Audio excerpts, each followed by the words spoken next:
அனைவருக்கும் மாலை வணக்கம்.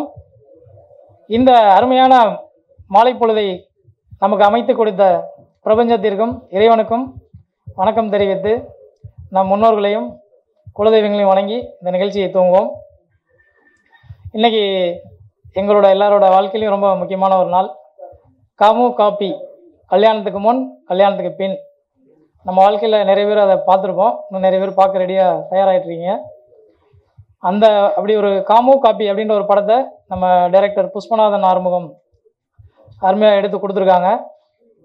அதோட பத்திரிகையாளர் சந்திப்புக்காக வந்திருக்கும் அனைவரையும் வருக வருக என வரவேற்று நிகழ்ச்சியை தொடங்குகிறேன்.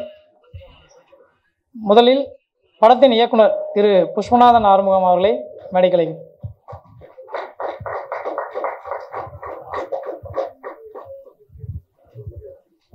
படத்தின் கதாநாயகன் விக்னேஷ் ரவி அவர்களை,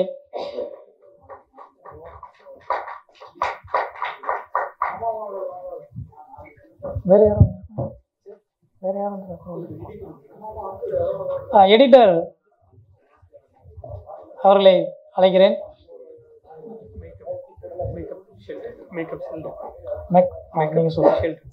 மேக்கப் ஷெல்டன் அவர்களை மேடைக்கு அழைக்கிறேன்.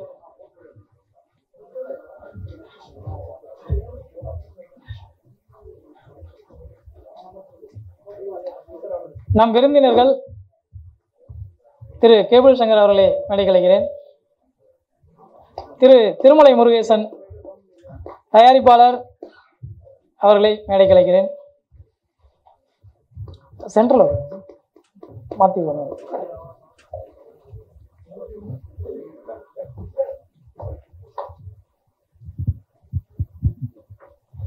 நிகழ்ச்சி முதலாவதாக வரவேற்புரை நானே கொடுத்துட்றேன். இந்த அருமையான பத்திரிகையாளர், இந்த படத்தில் பணிபுரிந்த அத்தனை டெக்னீஷியன்ஸ், உறவினர்கள் எல்லாத்தையும் வருக வருக என வரவேற்கிறேன். இந்த படத்தை பற்றி ஜெகன் மறந்துட்டோம், பாடலாசிரியர் ஜெகன் அவர்களை மேடைகளை, ஷமந்த் இசையமைப்பாளர்,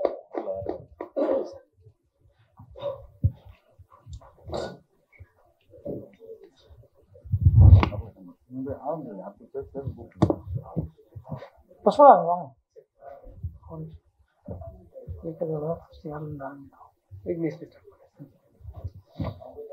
முதலில் இந்த படத்தை பற்றி பேசுறதுக்கு நம்ம படத்தோட கதாநாயகன் விக்னேஷ் ரவி அவர்களை அழைக்கிறேன்.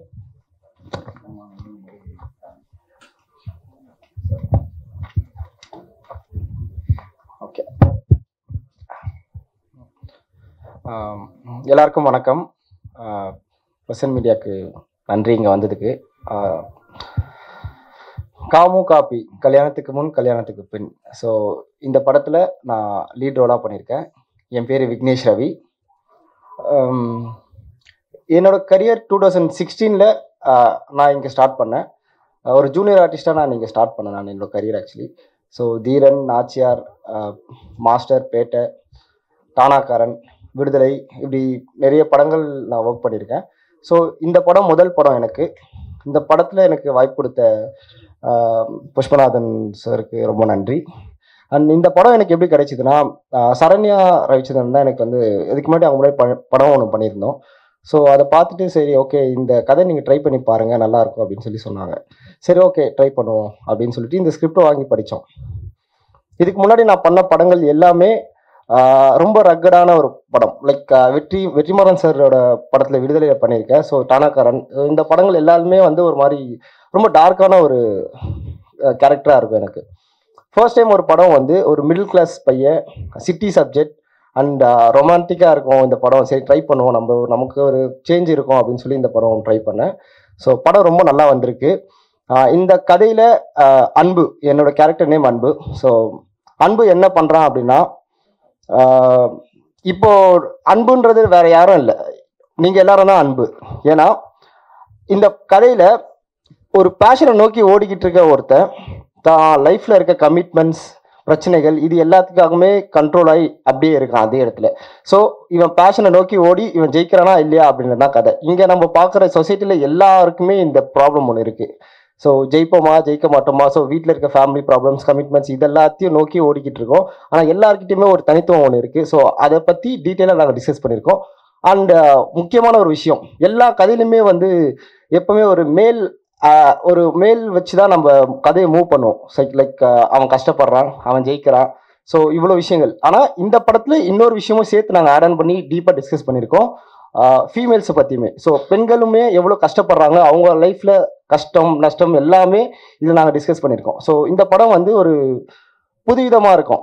அண்ட் மோரோவர் இந்த படத்தை நாங்கள் 13 நாளில் ஷூட் பண்ணோம். ஸோ அதுதான் எங்களுக்கு ரொம்பவே சேலஞ்சிங்காக இருந்தது. மல்டிபிள் ரிஹர்சல்ஸ் நாங்கள் போச்சு எங்களுக்கு ஷூட் முன்னாடி. ஸோ அதனால தான் எங்களால் இந்த படத்தை 13 நாளில் ஷூட் பண்ண முடிஞ்சுது. இந்த படத்துக்கு ஆக்சுவலி இந்த படம் வந்து இவ்வளோ தூரத்துக்கு வந்ததுக்கான முக்கியமான காரணம் 2 பேர் இருக்காங்க, கேபிள் சங்கர் சாரும் நம்ம ராமச்சந்திரன் சாரும்.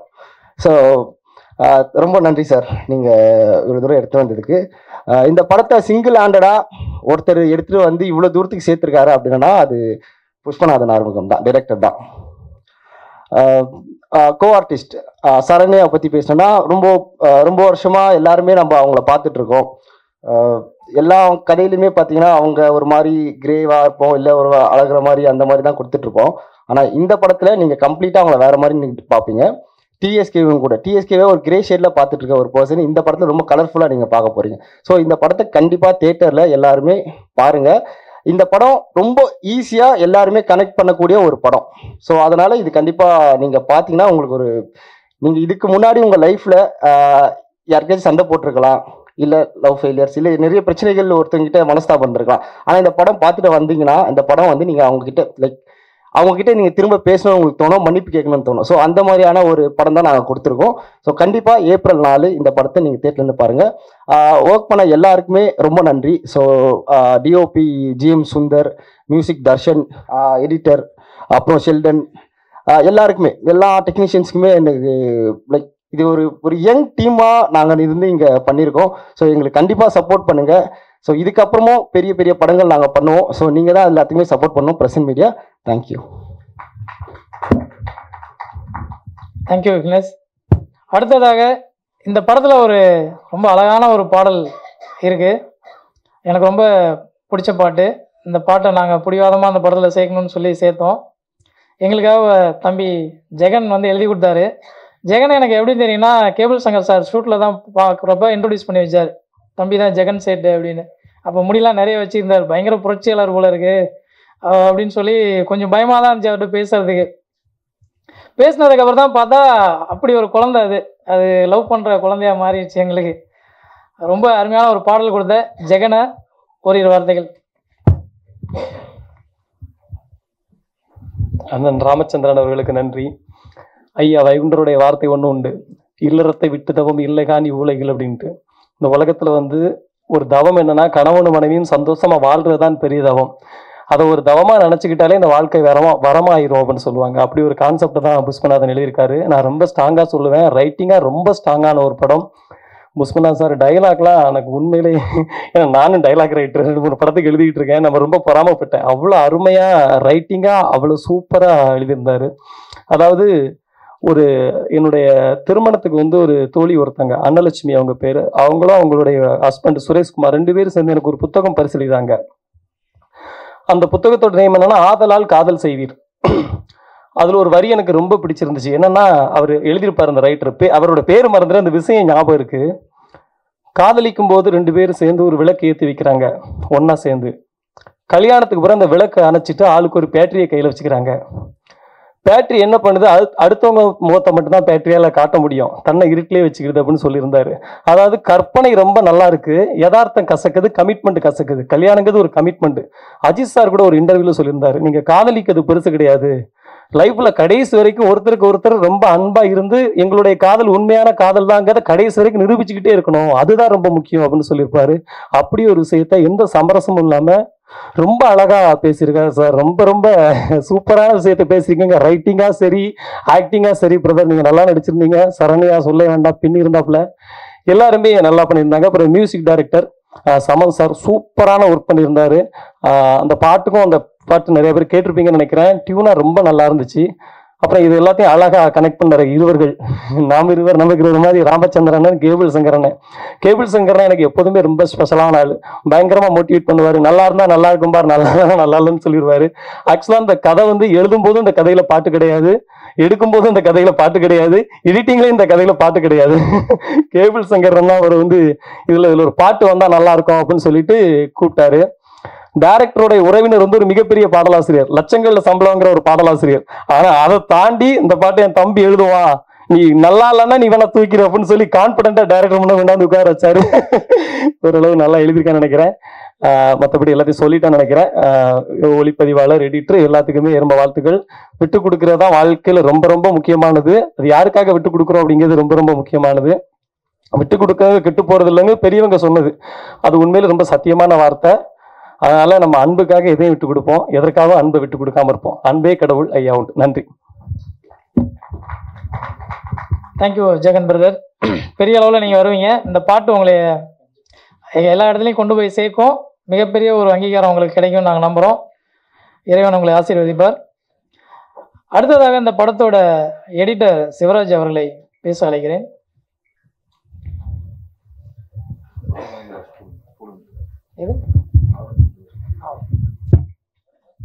அனைவருக்கும் இனிய மாலை வணக்கம். எனக்கு இந்த ஸ்டேஜிலலாம் ஏறி பேசி பழக்கம் இல்லை. யூஸ்வலி எப்போவுமே வந்தால் கீழே தான் உட்காந்துட்ருப்பேன். முதல் தடவையாக என்னை மேடையேற்றி மேலே உட்கார வச்ச புஷ்பநாதனுக்கு என்னோட முதற்கண் நன்றியை தெரிவிச்சுக்கிறேன். அதுக்கப்புறம் இந்த படத்தை இங்கே வந்து சேர்த்து திரு கேபிள் சங்கர் சாருக்கும் ராமச்சந்திர சாருக்கும் என்னோட நன்றியை தெரிவிச்சுக்கிறேன். நான் என்னோடய கெரியரை ஸ்டார்ட் பண்ணும்போது ஒரு எடிட்டர் ஆவேனான்னு தெரியல. ஏன்னா நான் பாலமந்திர சார் இன்ஸ்டியூட்டில் தான் ஃபிலிம் மேக்கிங் படித்தேன். ஒரு டைரக்டர் ஆகணுன்ற கனவோட தான் என்னோடய பயணத்தை தொடங்கினேன். அந்த பயணத்தில் தான் புஷ்பநாதனையும் சந்தித்தேன். நாங்கள் பல படங்கள், சில படங்கள் அவருக்கு நான் சினிமோகிராஃபராக ஒர்க் பண்ணியிருக்கேன், சில படங்கள் அவருக்கு நான் அசிஸ்ட்டும் பண்ணியிருக்கேன், இப்போது எடிட்டும் பண்ணியிருக்கேன். காதலுக்கு முன் காதலுக்கு பின் இந்த ஒரு ஜேர்னி வந்து ஒரு ஒரு ஒரு ஒரு டஃப்பான ஜேர்னி எங்களுக்கு. அது எனக்கும் புஷ்பநாதனுக்கும் நிறைய தெரியும். சுருக்கமாக ஒரு சின்ன ஒரு உதாரணம் சொல்லணும்னா, சென்னையே கொட்டுற மாதிரி மழையில் மிதட்டு இருந்துட்டு அவங்க அன்றைக்கி ஷூட் பண்ணாங்க. சரி ஷூட் பண்ணாங்களே பரவாயில்ல, ஷூட் பண்ணி முடித்த கையோடு எனக்கு ஃபோன் பண்ணுறாரு, ஷிப் வந்து எடிட் பண்ணலாமா? நான் சொன்னேன், யோ ஊரே மழையில் நனைஞ்சிட்ருக்கு, நீ எப்படி வர போகிற? நான் நீந்தி கூட வந்துடுவேன், நீங்கள் ரெடியாக இருக்கீங்களான்னு கேட்டார். ஸோ அந்த மாதிரி ஒரு ஒன் மேன் ஆர்மி தான் புஷ்பநாதன். மற்றதெல்லாம் நீங்களே படத்தை பார்த்துட்டு உங்களோட ஆதரவை தெரிவிங்க. Thank you so much. கண்டிப்பாக அந்த படத்தை தியேட்டரில் போய் பாருங்கள். தேங்க்யூ.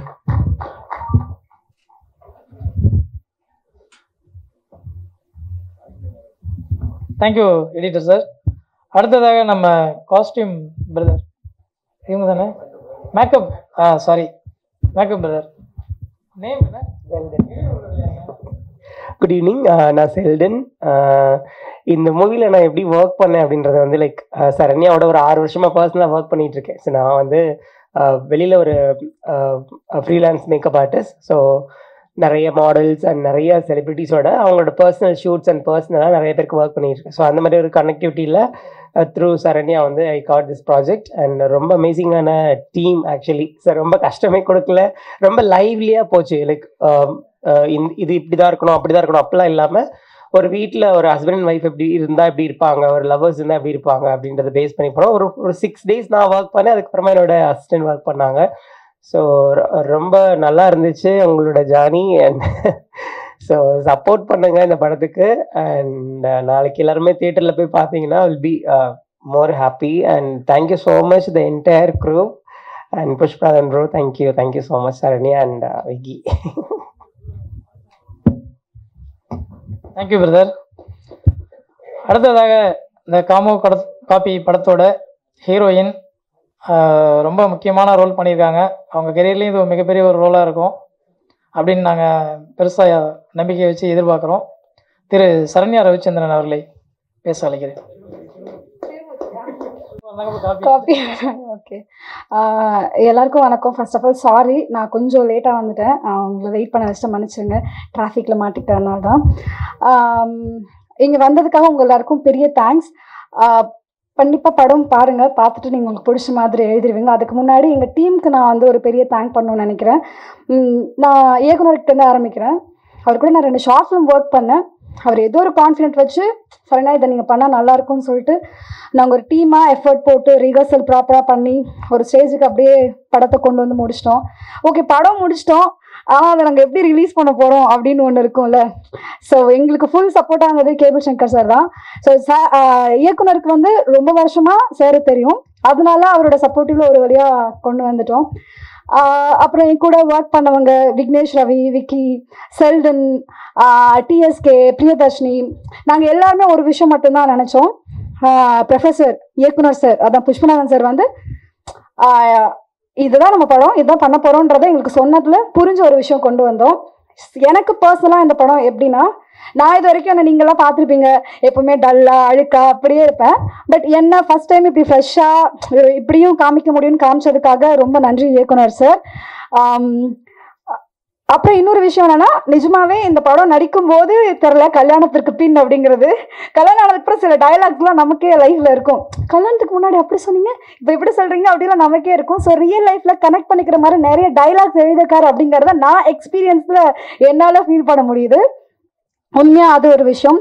ஸோ ஓவரால் படத்தை வந்து எடுத்துகிட்டு வந்து உங்ககிட்ட கொடுத்துட்டோம். படம் பாருங்கள், நாளைக்கு ரிலீஸ். மக்கள் எல்லாருக்கும் இந்த படம் பிடிக்கும்னு நாங்கள் நம்புகிறோம்.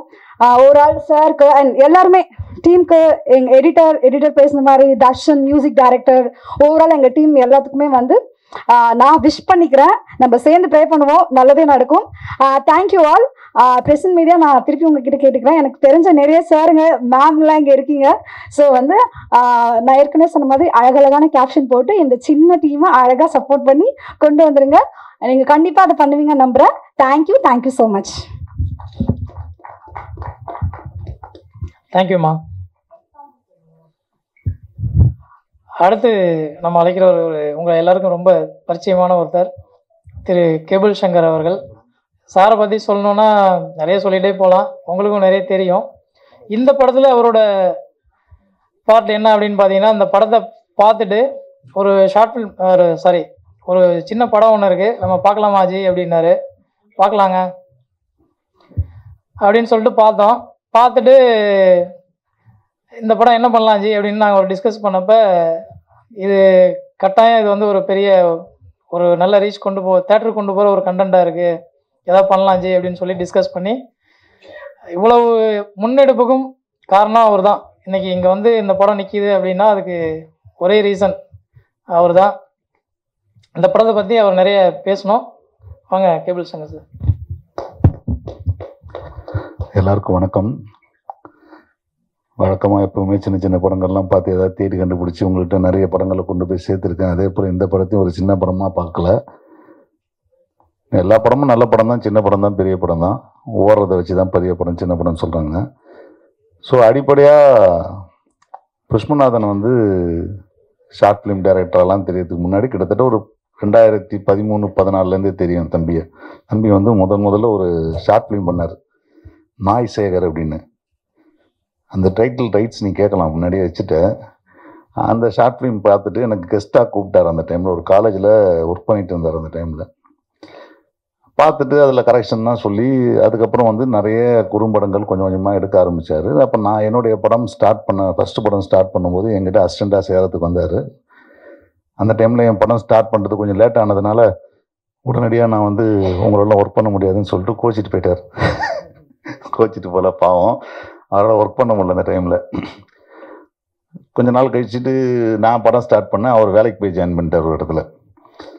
ஸோ ஒரு சில மாதங்கள் கழித்து அப்படி வந்து நான் எப்படியாவது நான் திரும்பி வந்து வேலையெல்லாம் ரிசைன் பண்ணிட்டேன் சார், சினிமா தான் முடிவு பண்ணிட்டேன், இந்த சினிமாவில் நான் ஏதாவது பண்ணியே தீரணும், அதனால் வேலையை ரிசைன் பண்ணிட்டேன்னாரு. ஏன்டா அந்த மாதிரிலாம் பண்ணேன், அடுத்த வேலை சாப்பாடு ரொம்ப கஷ்டப்படுறமான தொழில், டைரக்டர் தொழில். ஓடினாலும் சாப்பாடு கிடைக்காது, ஓடாட்டாலும் சாப்பாடு கிடைக்காது, அசிஸ்டன்ட் டைரக்டர் தான் ரொம்ப கஷ்டம் அது அப்படின்னு சொன்னால், இல்லை சார் நான் ஏதாவது பண்ணியே தீர்வேன்னாப்புல. நான் வெயிட் பண்ணு, அது வரைக்கும் வேலையெல்லாம் ரிசைன் பண்ண, திருப்பி போய் ஜாயின் பண்ணிக்கன்னு சொன்னால் கேட்காம அவர் ஒரு சின்ன படத்தில் போய், ரொம்ப சின்ன படத்தில் போய் மாட்டிக்கிட்டு படத்தில் இருக்கிற வறுமையோட வறுமையாக வந்தார் திரும்ப. நான் அப்போ அவர்கிட்ட ஒரு கேள்வி கேட்டேன், உனக்கு திருப்பி வேலைக்கு அப்ளை பண்ணால் வேலை கிடைக்குமான்னு கேட்டேன். நிச்சயமாக கிடைக்கும் சார்னாரு. சரி முதல்ல வேலைக்கு அப்ளை பண்ணு, வேலைக்கு போய் ஜாயின் பண்ணிடுனேன். அப்போ என் சினிமானாரு. நான் சொல்கிறது ஒரு 15 வருஷத்துக்கு முன்னாடி தான் சொல்லணும் இல்லையா. இப்போ வயசு இருக்குது, சினிமா எங்கேயும் போகாது, இங்கே தான் இருக்கும். இந்த வெள்ளிக்கிழமைக்கு அப்புறம் வந்து சனி ஞாயிறுன்னு வரும். அந்த சனி ஞாயிறு ஃபுல்லாக சினிமாக்குன்னு முடிவு பண்ணிவிடு, உன்னை நேர்ந்து விட்டுக்கோ, அதில் நீ தொடர்ந்து ஏதாவது பண்ணிக்கிட்டே இரு அப்படின்னு சொல்லி மோட்டிவேட் பண்ணேன். நிறைய பேர் வந்து நம்ம சொல்லணும் போச்சு கேட்க மாட்டாங்க. யூஸ்வலாக நானே கூட கேட்க மாட்டேன்ல. அவனுக்கு எதுவும் நல்ல நேரமாக கெட்ட நேரமோ கேட்டுட்டாப்புல தம்பி.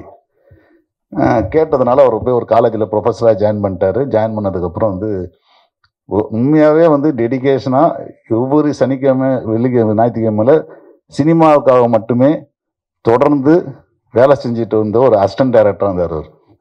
கிட்டத்தட்ட அதுக்கப்புறம் ஒரு 6 ஷார்ட் ஃபிலிம் 7 ஷார்ட் ஃபிலிமு.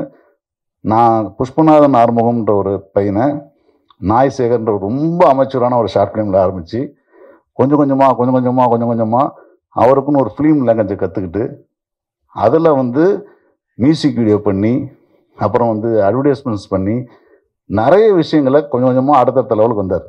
வந்து முடிச்சுக்கும் போது என்ன பண்ணுறது, வயசாகிடுச்சு, கல்யாணம் பண்ண வேண்டியதாக போச்சு. சரி அப்பவும் என்ன பண்ணார், கல்யாணம் பண்ணிட்டாரு. கல்யாணம் பண்ணி 2 குழந்தைகள் இருக்குது அவருக்கு. ரொம்ப சந்தோஷமான விஷயம் என்னென்னா அவங்க ஒய்ஃப் வந்து இவங்களுக்கு சப்போர்ட் பண்ண ஆரம்பிச்சார். இவர் வந்து நடுவில் வந்து டாக்டர் பட்டம்லாம் வாங்கிட்டார், பிஹெச்டிலாம் பண்ணி. அவர் சர்வைவல் பண்ணுறதுக்கான விஷயத்தை எல்லாத்துக்கும் ரெடி பண்ணிவிட்டு நான் வேலையை ரிசைன் பண்ண போகிறேன், சினிமா தான் என் முயற்சின்னு சொல்லிட்டு ஃபுல் ஃப்ளெஜ்டாக இறங்கிட்டார். இறங்கி நல்ல வேலை எங்கிட்ட அசிஸ்டன்ட் டேரக்டராக வேலை செய்யலை, வேறு நல்ல பெரிய டேரக்டர்கிட்ட வேலை செஞ்சார். நிதிலன்கிட்ட வந்து இந்த படத்தில் நம்ம மகாராஜாவில் வந்து அசோசியேட்டாக ஒர்க் பண்ணார். இதுக்கு நடுவில் வந்து ஒரு நாள் வந்து எங்கிட்ட ஒரு அப்பப்போ என்ன பண்ணுவார்னா இன்னொரு வேலை பண்ணுவார். சார் ஒரு ஷார்ட் ஃபிலிம் எடுக்கிறேன், கதை அனுப்புகிறேன்னுவார். கதை அனுப்பிச்சோன்னா அதில் ஒரு கேரக்டர் இருக்குது, நீங்கள் தான் நடிக்கிறீங்கன்னு சொல்லுவார். ஆனால் இன்னி வரைக்கும் என்னை நடிக்க வச்சதே இல்லை. இந்த படத்தில் கூட ஒரு கேரக்டருக்கு வந்து நீங்கள் தான் இருக்கீங்கன்னு சொன்னால் அப்புறம் நானும் வந்து ரீதக்கிரேக்கெல்லாம் போட்டு பார்த்துருந்தோம். கடைசி வரைக்கும் நடிக்க வைக்கல அவர். சரி ஓகே நம்ம பையன் வந்துட்டு போட்டு விட்டாச்சு. அந்த படம் முடிச்சிட்டேன் அப்படின்னாரு. நானே கடனை உடனே வாங்கி இஎம்ஐலாம் கட்டி ஒரு படம் முடிச்சிருக்கேன் அப்படின்னாப்புல. சரி படம் பார்த்தேன். படம் பார்த்ததுக்கப்புறம் எனக்கு வந்து இந்த படம் வந்து ஒரு டிப்பிக்கலாக ஒரு பைலட் ஃபிலிமுக்கான ஒரு படமாக தான் வச்சுருந்தார். இது அவருடைய டீம் ஒர்க்கு. உண்மையாகவே சொல்லப்போனால் அட்டகாசமான டீம் ஒர்க்கு. படமாக நிறைய விஷயங்களில் டெக்னிக்கல் ஃபைனஸ் பண்ண வேண்டியிருந்துச்சு இந்த படம். ஸோ அப்போ நான் ராமச்சந்திரன் சொன்னேன், இந்த படம் வந்து நம்ம எடுத்து ஏதாவது பண்ணணும், இந்த படத்தை ஏதாவது முயற்சி பண்ணணும்னு சொல்லிட்டு நாங்கள் நிறைய வியாபாரத்துக்கான முயற்சிகளை கொஞ்சம் கொஞ்சமாக ட்ரை பண்ணிகிட்டு இருந்தபோது இந்த படத்தை நம்மளே எடுத்து பண்ணிட்டோம் பேசாமல் அப்படின்னு சொல்லி இந்த படத்தை ரீஸ்ட்ரக்சர் பண்ணி புதுசாக கலர்லேருந்து சவுண்ட்லேருந்து பாட்டுலேருந்து மியூசிக்லேருந்து எல்லாத்தையும் புதுசாக பண்ணி இன்றைக்கி வந்து ஒரு பெரிய வியாபாரம் முடிச்சிட்டதுக்கு அப்புறம் நாங்கள் தேட்டருக்கு வரோன்றது வந்து மிகப்பெரிய விஷயம். ஏன்னா எல்லாரும் சொல்கிறாங்க ஒரு படம் எடுத்தால் விற்க முடியாது, நிறைய பிரச்சனைகள் இருக்குது, சின்ன படம் கஷ்டம்னு.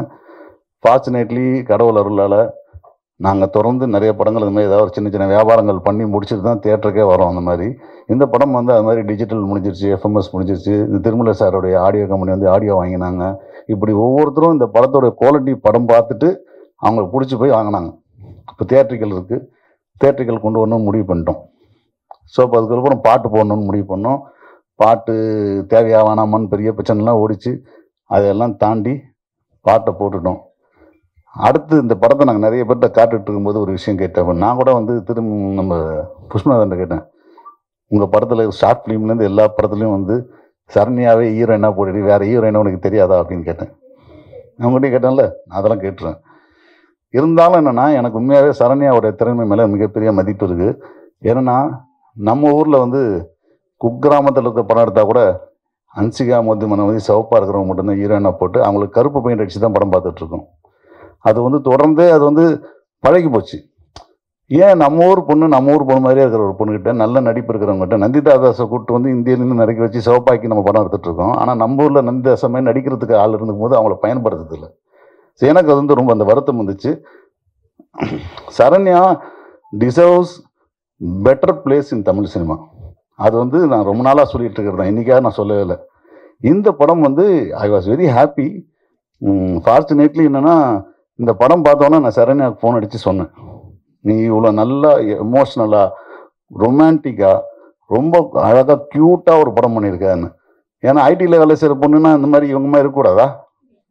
இல்லையா? இருக்காங்க. ஆனால் அதை பற்றி நிறைய பேர் கேட்டாங்க என்கிட்ட, பேசாமல் ஹீரோயினை மாற்றிடலாமா சார், ரீஷூட் பண்ணுறீங்களே அப்படின்லாம் கேட்டாங்க. அதெல்லாம் கிடையாது, அவங்களே தான் ஹீரோயினாக இருப்பாங்க, வேறு யாரும் கிடையாது அப்படின்ட்டு. அதே போல் வந்து இந்த படத்துக்கு இவங்க 13 நாள் எடுத்ததெல்லாம் பிரச்சனை கிடையாது. எங்ககிட்ட வந்ததுக்கப்புறம் இந்த படத்துக்கு நாங்கள் வந்து ஒரு ரீஷூட் ஷெடியூல் ஒன்று போட்டோம்.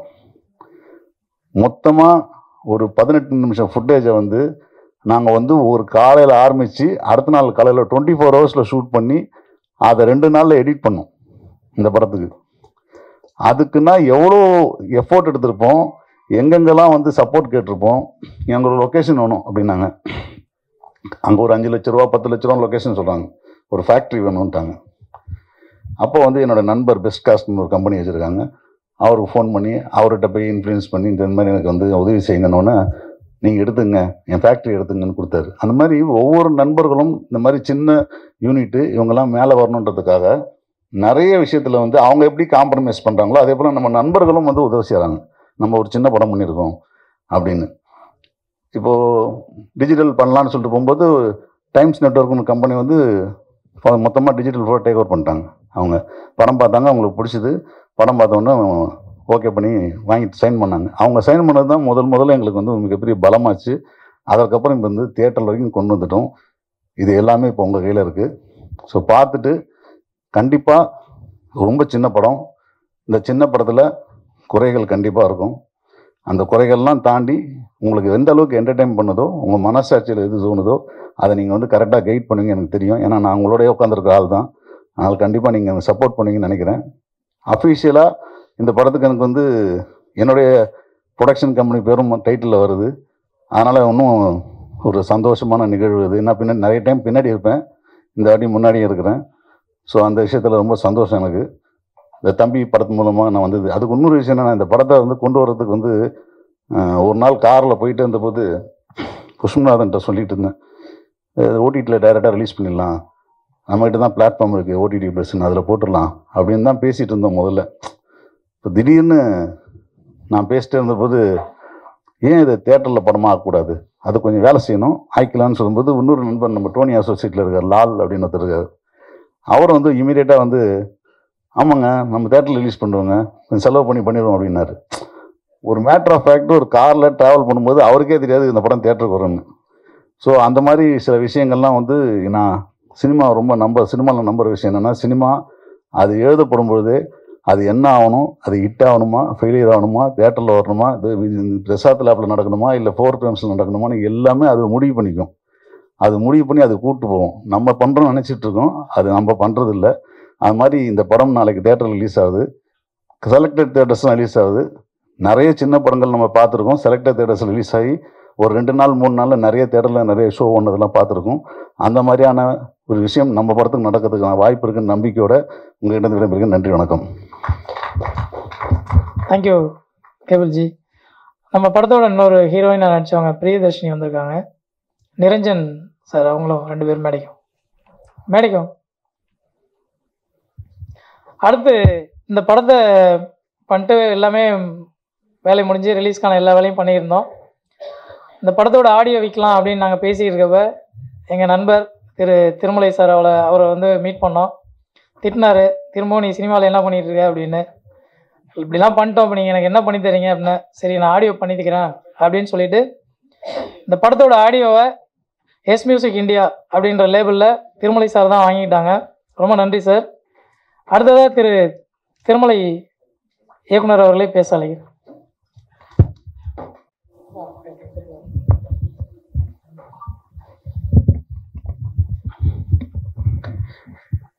அனைவருக்கும் மாலை வணக்கம். பத்திரிகையிலிருந்து வந்திருக்கக்கூடிய ஒட்டுமொத்த தமிழ் சினிமாவுக்கு நீங்கள் தான் எத்தனை போய் எல்லா நியூஸும் தெரியாத பட்டி தொட்டி எங்கும் இப்போ எத்தனை போய் சேர்க்கக்கூடிய மீடியாவில் இருக்கிற அத்தனை பேருக்கும் மாலை வணக்கம். ஒரு 2 விஷயத்தை இங்கே ஸ்ட்ராங்காக சொல்லணும் அப்படின்னு நான் ரொம்ப ஆசைப்பட்றேன். இந்த படத்தினுடைய இயக்குனர் ஆறுமுகம் அவர்கள், அவருடைய ஃபேஸை இப்போ தான் நான் பார்க்குறேன். இந்த ஆடியோ வாங்கின உடனே ஒரு குரூப்பை ஃபார்ம் பண்ணி டிஜிட்டலில் பணமே இல்லாமல் எப்படி சிம்பிளாக மார்க்கெட்டிங் பண்ணலாம் அப்படின்னு யோசித்தேன். அந்த டைமில் தான் அந்த குரூப்பை ஃபார்ம் பண்ணி இயக்குனரையும் ராமச்சந்திரன் அவர்களையும் அந்த குரூப்பில் இணைச்சி, அதுக்காக இன்றைக்கி இருக்கக்கூடிய டெக்னாலஜி பிரகாரம் ஃபார்ம் பண்ணும்போது ஒரு இயக்குனருக்கான குவாலிட்டி, ஒரு இயக்குனருக்கான தேடல், ஒரு இயக்குனருக்கான அர்ப்பணிப்பு இவர்கிட்ட நான் ரொம்ப பார்த்தேன். ஒவ்வொரு செகண்டுக்கும் அந்த குரூப்பில் அவருடைய பதிவுகள் வரும்போது நான் ரொம்ப பிரமிப்பாக பார்த்தேன். எனக்கு தெரிஞ்சு ஒரு 10-15 ஆண்டுகளுக்கு முன்பாக ஒரு இயக்குனர் ஆக வேண்டும் என்று சினிமாவை நம்பி சினிமாவை தேடி ஒரு உதவி இயக்குனர்கள் வருகிற போது ஒரு மூத்த இயக்குனர்களை போய் சந்திப்பது, அவர்களிடத்திலே வேலை செய்வது, அவர்களிடம் இருக்கக்கூடிய அனுபவத்தை கற்றுக்கொண்டு படம் தயாரிக்க வேண்டும் என்பதுதான் நம்மளுடைய கனவுகளாக எல்லாரும் வருவாங்க.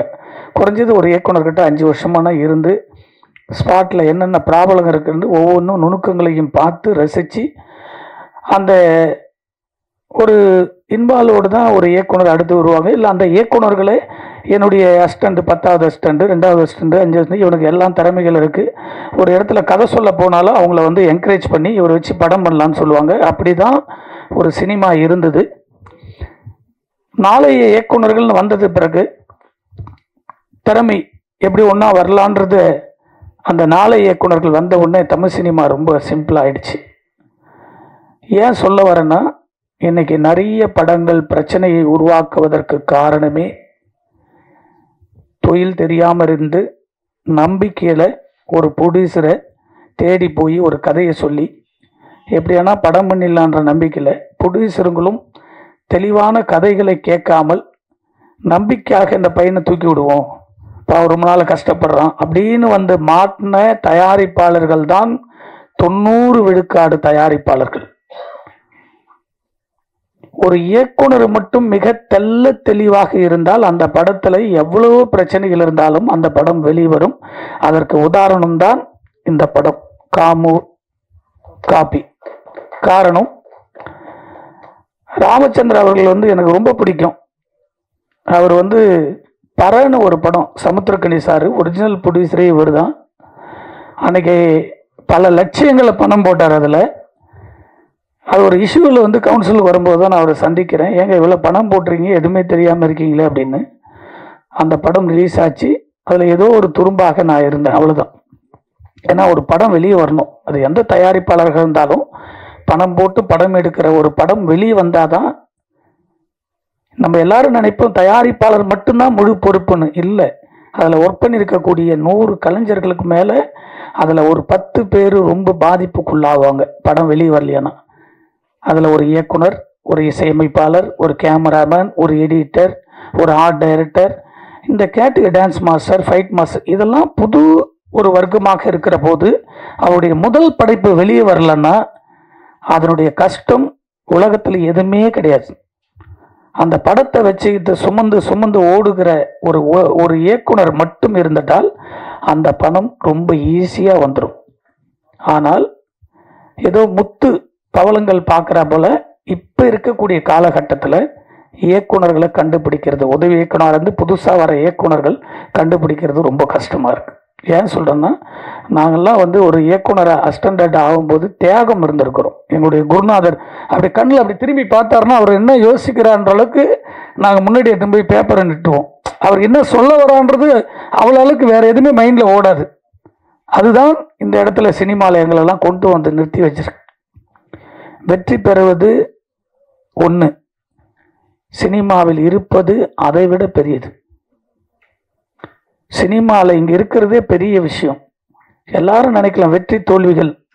இந்த இயக்குனர்கிட்ட நான் அந்த பதிவில் பார்க்குற போது 2 கோடி ரூபாய் புதுசாக வந்து படம் எடுக்கணும்னு நினைக்கிற ஒரு ப்ரொடியூசர் இந்த இயக்குனர்கிட்ட கொடுத்தா லவ் டுடேலாம் ஒன்றும் கிடையாது, டிராகன்லாம் ஒன்றும் கிடையாது, அதை விட சூப்பர் படம் இந்த இயக்குனராலையும் பண்ண முடியும். நான் பொய்க்கலாம் சொல்ல. அந்த ஒரு 5 நாள் அந்த குரூப்பை ஃபார்ம் பண்ணி அந்த ஆடியோ லேபிளோடு அவருடைய ஒர்க்கிங் ஸ்டைல் பார்த்தேன் நான். அந்த ஹார்ட் ஒர்க்கு எதுவுமே கிடையாது. சில பேர்லாம் பணம் 50,000 அக்கௌண்ட்டுக்கு அமிச்சாதான் எடிட்டிங் கட் பண்ணுறதுக்கு வரேன்னு சொல்கிற நிறைய இயக்குநர்கள் இருக்காங்க. அவங்களால ஒரு நாளைக்கு அந்த பணம் மட்டும் இல்லை, அந்த அந்த படம் எவ்வளோ டிஸ்டர்ப் ஆகுன்றது யாருக்கும் புரியாது. அதுதான் பெரிய பெரிய படத்துலலாம் பஞ்சாயத்து நடந்துட்டு இருக்கு. இப்படிப்பட்ட ஒரு இயக்குநர்கள் இருந்தால் ராமச்சந்திர சார்லாம் வந்து உண்மையிலேயே கொடுத்து வச்சிருக்கணும். உங்களுக்கு அன்னைக்கு சினிமாவில் நீங்கள் விட்டீங்க பாருங்க, பரன்னு ஒரு படத்தில் இந்த ஸ்டேஜில் கலைத்தாய் கொண்டு வந்து இந்த படத்தில் உங்களை தயாரிப்பு ஆக்கணும்னு சொல்லி எழுதப்பட்டது. கேபிள் சங்கர் சார் சொன்னப்பல இந்த டைமில் இது நடக்கணும்னு சினிமாவில் எழுதி வச்சிருச்சு. அதுபோல தான் உங்களுக்கு கடவுள் இந்த இடத்துல உங்களை தயாரிப்பாளர் ஆக்கியிருக்காரு. இது ஒரு சின்ன ஜேர்னி தான், எல்லாருக்குள்ளே இருக்கும். நல்லா அழகாக லவ் பண்ணுவோம், ரொம்ப பாசமாக இருப்போம், பாசமாகி கல்யாணம் ஆகும். கல்யாணம் ஆனதுக்கப்புறம் சின்ன சின்ன சலசலப்புகள்லாம் வரும். அதை எல்லாம் மீறி ட்ராவல் பண்ணுறது தான் மனிதனுடைய லைஃப் கதை. அதுபோல் தான் ஒரு கல்யாணத்துக்கு முன்பும் ஒரு கல்யாணத்துக்கு பின்பும் அப்படின்ற ஒரு லைனோட நான் ஒரு ஃபுட்டேஜெலாம் பார்த்தேன். இந்த பட்ஜெட்டுக்கு இவ்வளோ சிறப்பாக எடுத்திருக்கக்கூடிய ஒரு இயக்குனர் இல்லை. அதே போல் இங்கே வந்த பிறகு தான் தெரியுது, அருமையான எடிட்டர், மியூசிக் டைரக்டர், பாடலாசிரியர், இவங்கெல்லாம் அர்ப்பணிச்சிருக்காங்க. அதான் சொல்ல, ஒரு சின்ன படத்தில் ஒரு 10 படைப்பாளிகள் வெளியே வரும்போது இன்னொரு 100 பெரிய படைப்புகள் ஈஸியாக வெளிவரும். இதையெல்லாம் கடந்து இவ்வளோ பெரிய பெரிய படங்களே இன்னைக்கு பிஸ்னஸ் எதுவுமே இல்லை, டோட்டலாக ஜீரோ. கேபிள் சங்கர் சார் சொன்னப்பல இந்த படத்தை வித்துட்டு நான் முதலே சொன்னேன், சின்ன பட்ஜெட்டில் பண்ண, இது ஈஸியாக வைக்கலாம், போங்க கவலைப்படாதீங்க, பொறுமையாக தான் நடக்கும் அப்படின்னு. வித்துட்டு எது வேணா ரிலீஸ் பண்ண, இல்லை 4ஆம் தேதி ரிலீஸ்க்கு முடிவு பண்ணிட்டோம் அப்படின்னோம். ஆனால் அதை மீறி டிஜிட்டல் போயிருக்கு, ஒரு ஆடியோ சின்னதாக போயிருக்கு, சேட்டலைட் போயிடும், எஃப்எம்எஸ் ஆல்ரெடி வித்துட்டாங்க. ஒரு போட்ட பணத்தில் 50% பாக்கெட்டில் வந்துடுச்சுன்னும் போது ஒரு பெரிய மகிழ்ச்சி தமிழ் சினிமாவில். இந்த தமிழ் சினிமாவில் இப்படி ஒரு வியாபாரம் இல்லைன்னு சொல்கிற காலகட்டத்தில் எல்லா படத்திற்கும் வியாபாரம் உண்டு உண்டு என்று ஒவ்வொரு ஸ்டேஜிலையும் நான் கத்துறேன். ஒரு தயாரிப்பாளர் சங்கம் நினைச்சால் 1 மணி நேரத்தில் ஒரு பெரிய மாற்றத்தை உருவாக்க முடியும். எல்லாத்துக்கும் ஒரு பிஸ்னஸ் இருக்கு. இட்லிக்கு ஒரு ரேட் இருக்கு, அதே வந்து ஸ்டார் ஹோட்டலில் இருந்து சாப்பிட்ற இட்லிக்கு ஒரு ரேட் இருக்கு, மாவு ரெண்டுமே ஒன்று தான். அது போல தான் பிரிவினை இங்கே உருவாக்கி வச்சிருக்கு, சின்ன படத்துக்கு எதுவுமே இல்லைன்னு. ஆனால் என்னைக்கு ஓடிடியும் யூடியூப்பும் டெவலப் ஆச்சியோ, சின்ன படங்கள் ஒன்றுமே இல்லாத படங்கள் கூட பிரித்து பிரித்து பிரித்து விற்றா எல்லா படமே போட்ட ஒரு 25 லட்சம் 50 லட்சம் எடுக்க முடியும். பெரிய படம் 50 கோடி 100 கோடி எடுக்கிறது தான் ரொம்ப டேஞ்சராக இருக்குது. அது விஜயா இருந்தாலும் சரி, அஜித்தா இருந்தாலும் சரி, சூப்பர் ஸ்டார் படமாக இருந்தாலும் அதுதான் டேஞ்சர். சின்ன படத்துக்கு இப்படிப்பட்ட ஒரு இயக்குனர் மட்டும் கரெக்டாக அமைஞ்சா அந்த படத்தை ஈஸியாக கொண்டு போய் நிற்கலாம். அந்த படம் இந்த இயக்குனர் ரொம்ப சிறப்பாக செஞ்சிருக்கிறார். முதல் முறையாக இந்த ஸ்டேஜில் நான் அவர் பார்த்துருக்கேன். இது வரைக்கும் நான் பார்த்ததே இல்லை. அந்த ஒரு 5-7 டேஸில் ஃபாலோ பண்ண விதத்தில் நானே நினச்சேன், நான் ஏதோ ஒரு படம் ஒரு 50 கோடி ரூபாயில் எடுத்திருப்பாங்கன்னு. இல்லை சின்னதாக எடுத்திருக்குன்னாரு. எனக்கு அதெல்லாம் இல்லை, எங்கள் சின்ன படத்தெல்லாம் எடுத்தீங்க, எதுவுமே விற்க மாட்டேது நானே சொன்னேன். ஆனால் இதனுடைய மோட்டிவேஷன், அவருடைய ஸ்டைல் அதெல்லாம் பார்க்கும்போது உங்களுக்கு இந்த ஸ்டேஜில் நானே சொல்கிறேன், இந்த படம் ரிலீஸுக்கு அப்புறம் உங்களுக்கு எந்த வாய்ப்பும் இல்லையானா என்கிட்ட 100 ப்ரொடியூசர் இருக்காங்க. ஒரு ஆள் 2 ஆள் இல்லைங்க, 100 ப்ரொடியூசர் டெய்லி பேசுறவங்க இருக்காங்க. திறமையான ஆட்கள் தான் தேவை. இந்த ஸ்டேஜில் இருக்கல அவர் கூப்பிட, இங்கே கூட மதுரை வீரன் ஒரு படம் எடுத்த தயாரிப்பாளர் இருக்காரு. அவங்களாம் 1 கோடி 2 கோடி போட்டு சும்மா உட்காந்துருக்காங்க. இப்படிப்பட்ட இயக்குனர் அமைஞ்சா இன்னைக்கு அவர் 4 படம் எடுத்திருப்பார். இது போல நிறைய ப்ரொடியூசர்கள். நானே கூட நம்பிக்கை இவர்கிட்ட 50 லட்ச ரூபா கொடுத்து எனக்கு அழகான தேட்டருக்கே படம் வேணாங்க, நல்ல ஒரு அழகான படம் எடுக்கணும்னா இவர் எடுத்து கொடுத்துருவான்ற நம்பிக்கை எனக்கு வந்திருக்கு. அப்படிப்பட்ட ஒரு இயக்குனராலையும் சிறுபட தயாரிப்பாளர் தான் இந்த சினிமா வாழ வச்சுட்டே இருக்கு. நம்ம பிரமிப்பா பார்க்குற பெரிய நடிகருடைய படத்துக்கு தான் பெரிய தயாரிப்பு. ஒரு விஷயம் யாருக்குமே புரியல, பெரிய ப்ரொடியூசர் சின்ன ப்ரொடியூசர் யாருங்க இது வரைக்கும் யாருக்குமே தெரியாது. அந்த காலத்திலாம் பெரிய ப்ரொடியூசர்னா கோடிகளை வச்சு படம் எடுக்க வந்தவங்க தான் பெரிய ப்ரொடியூசர். பிரமிப்பா நம்ம பார்த்துருக்கோம். ராவுத்த சாரை பிரமிப்பா, KR சாரை பார்த்துருக்கேன், அண்ணன் கலைப்புரி தானனை பார்த்துருக்கேன், சத்யஜோதி பார்த்துருக்கோம், RM, இப்படி எண்ணில் அடங்காத பெரிய ப்ரொடியூசர்கள் பெரிய பணம் போட்டு படம் எடுப்பாங்க, கதையை மட்டும் நம்பி. இப்போ அப்படி இல்லை. பெரிய ப்ரொடியூசர் யாருன்னா விஜய் வச்சு படம் பண்ணா, சூப்பர் ஸ்டார் வச்சு படம் பண்ணாதான், அஜித் வச்சு படம் பண்ணா பெரிய ப்ரொடியூசர்ன்றாங்க. அவங்க எல்லாம் 250 கோடி ரூபாய் ப்ராஜெக்ட்டுக்கு 200 கோடி கடன் வாங்குறாங்க. என் ப்ரொடியூசர் அப்படி இல்லை, 50 லட்சத்தில் படம் எடுத்தா கூட 55 லட்சமும் சொந்த பணம் எடுத்துன்னு வந்து படம் எடுக்கிறாங்க. இவங்க தான் இந்த சினிமாவை வாழ வைத்திருக்காங்க, யாருமே இல்லை. இந்த சினிமா மிக பிரம்மாண்டமான தொழில் இருக்கு. இந்த பிரம்மாண்டத்தில் தான் நம்ம மொத்த பேருமே கூட்டு குடும்பமாக வாழ்ந்துட்டு இருக்கோம். அது மீடியாவாக இருந்தாலும் சரி, திரையரங்கா இருந்தாலும் சரி, யாராக இருந்தாலும் நம்ம இதில் தான் வாழ்ந்துருக்கோம். ஆனால் இது ஒரு நம்மளுடைய கோயில், நம்மளுடைய பொக்கிஷம், இதை பாதுகாக்கணுன்ற யாருமே அதை நினைக்காம தான் மட்டும் வாழ்ந்தா நினைக்கிறதுனால தான் இந்த சினிமா கொஞ்சம் கொஞ்சமாக அழிஞ்சுக்கிட்டு வருது. இந்த சின்ன படம் இருக்கு, ஒரு அசோசியேஷன்லேயே இருக்கு, 50 தியேட்டர் ரிலீஸ் பண்ண ஒரு மினிமம் பட்ஜெட் பணம் கட்டினா போறன்னு சொல்லி கியூப் நிறுவனம். சார், உலகத்திலேயே ஒரு அக்கிரமம் நடக்குது என்று சொல்ற தமிழகத்தில் மட்டும்தான் அந்த அக்கிரமம். இது வரைக்கும் பிரஸ் மீட்டா இருக்கு, யாரோட எழுதுனீங்களான்னு தெரியல. ஒரு கியூப் நிறுவனம் இது வரைக்கும் 15 வருஷமா கத்திட்டு இருக்கோம், வந்ததுல கத்திட்டு இருக்கோம். தமிழகத்தில் தவிர பக்கத்தில் இருக்கிற கேரளா மாநிலம், இந்த பக்கம் ஆந்திரா, கர்நாடகா, பாம்பே, ஒரு கியூப்ல போய் நீங்களே சர்ச் பண்ணி பாருங்க எவ்வளவு ஒரு தியேட்டர்ல ஒரு ஸ்கிரீனுக்கு பணம் கட்டுறேன்னு. இங்க 12,000 ரூபாய் வாங்குறாங்க. இதை தட்டி கேட்கறதுக்கே ஆள் இல்லை. அரசாங்கத்துக்கு 50 மனு கொடுத்தாச்சு, முன்னாடி இருந்த அரசாங்கத்துக்கு, இப்ப இருக்கிற அரசாங்கத்துக்கு. இன்னைக்கு இருக்கிறது சார் 1100 ரூபாயில ஒரு ஸ்கிரீன் இங்க ஓபன் பண்றதுக்கு கியூபுக்கு நம்ம சார்ஜ் கட்டுவோம். இன்னைக்கு 2800 ரூபாய் வாங்குறாங்க ஒரு ஷோ. இங்க தியேட்டருக்கு பணம் கட்டுறோம், ஏன்னா இது முதலீட்டு போட்டு வச்சிருக்கு, தியேட்டருக்கு பணம் கட்டுறோம், ஓகே, இது ஃப்ரீ காஸ்ட். ஆனால் ஒரு ப்ரொடியூசர்களுக்கு கூட ஏன் கியூப்லன்னு கேட்கும்போது ஒவ்வொருத்தரும் ரிலீஸ் பண்றாங்க, அந்த பிரச்சனைக்கு ரிலீஸ்ல அந்த டென்ஷன்லயே விடுறாங்க. அந்த வாரம் 10 படம் ரிலீஸ் ஆகுது, அடுத்த வாரம் 10 கண்டென்ட் ஏத்துறாங்க மறுநாள். இப்படியே ஒரு சாதாரண கியூப் நிறுவனம் இன்னைக்கு 200 கோடி ரூபாய் தமிழ் சினிமாவில் இருக்கக்கூடிய சொத்து, ஒவ்வொரு தயாரிப்பாளருடைய சொத்து 200 கோடி இருக்குன்னா இது யாருடைய பணம்? இந்த அரசுடைய கவனத்துக்கு 100 முறை எதுவுமே கொண்டாச்சு. பெரிய வள்ளுவர் கோட்டத்தில் 3 ஆர்ப்பாட்டம் பண்ணியாச்சு. உண்மையிலேங்க புரட்சி வீரம் தாங்க விஷால். வந்த உடனே தமிழ் சினிமாவில் ஒரு மாற்றத்தை உருவாக்குவதற்காக ஒரே ஒரு இது நைட்டில் அவ்வளோ பெரிய பிரச்சனைகளை சந்திச்சு ஒரே நாளில் மாற்றத்தை முருகும். அந்த மாற்றத்தை கூட சில ஆளுகளுக்கு எடுத்து விட்டு போயிட்டாங்க. பிரிண்ட் சார், அன்னைக்கு படம் ரிலீஸ் போது தமிழ் இண்டஸ்ட்ரியில் ஒரு படம் ரிலீஸ்னா நைட்டோட நைட்டு ஆஃபீஸில் வந்து ப்ரொடியூசர் ஆஃபீஸில் டிஸ்ட்ரிபியூட்டர் உட்காருவாங்க, இல்லைன்னா லேபில் வந்து உட்காருவாங்க. 45,000 to 85,000 ரூபாய் வரைக்கும் பிரிண்ட்டு. ஒரு பிரிண்ட்டுக்கு பணம் இல்லையானா இருக்கிற சூழ்நிலை பார்த்து டிஸ்ட்ரிபியூட்டரே பணம் கட்டிட்டு பிரிண்ட் எடுத்துகிட்டு போவாங்க. பிரிண்ட் எடுத்துட்டு அந்த பிரிண்ட் ஒரு 15 நாள் அந்த ஓடின ஒன்று ஷிஃப்டிங் எடுத்து அதே பிரிண்ட் கொடுப்பாங்க. இல்லை அந்த பிரிண்ட் ஓடி முடிஞ்சு 2 வருஷம் ஆனால் கூட அந்த பிரிண்ட் எடுத்துன்னு போய் ப்ரொடியூசர் ஆஃபீஸில் இருந்தால் அந்த பிரிண்ட் விற்றா திரும்ப 10,000 ரூபாய் வீட்டுக்கு வரும்.